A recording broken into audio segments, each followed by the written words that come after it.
จริงมันก็เป็นรวมกัน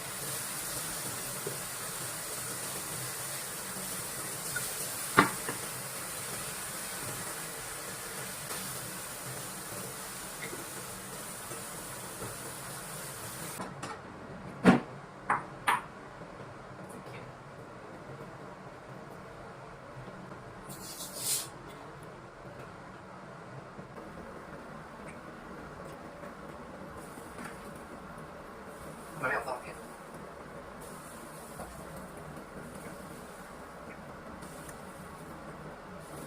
โอ้โหได้กินปุ๊บความจริงแล้วเราไม่ต้องเกลียดถ้าแกไม่ล้างมือเพราะว่ายังไงความร้อนเชื้อโรคก็ตายไปเละแน่นอน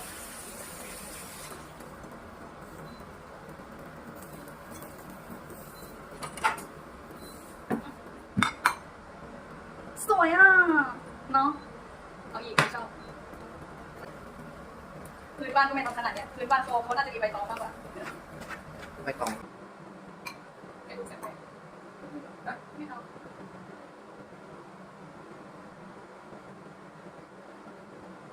ไม่เขาไม่รู้เราเป็นไงไม่รู้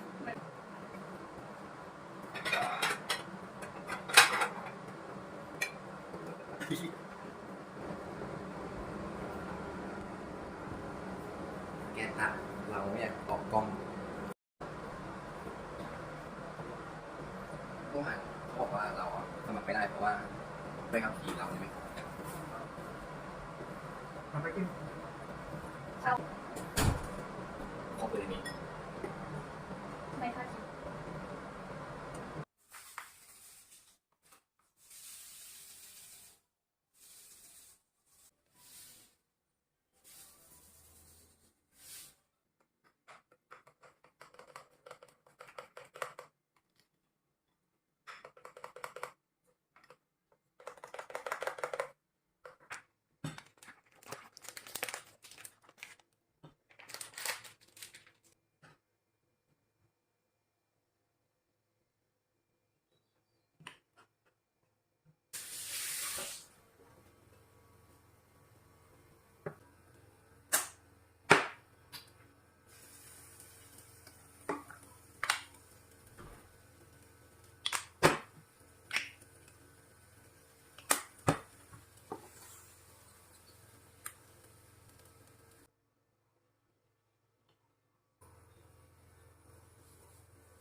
หมูรส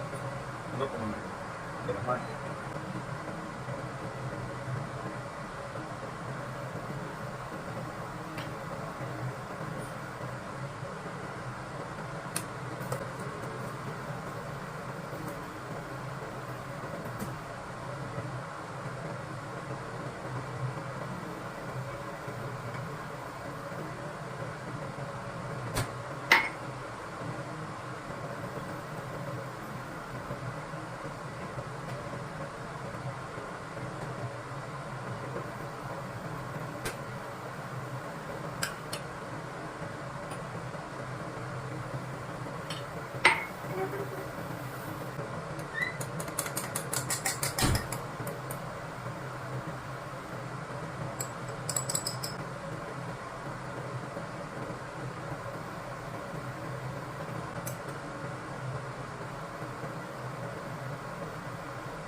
ไปกินกาแฟได้ปะ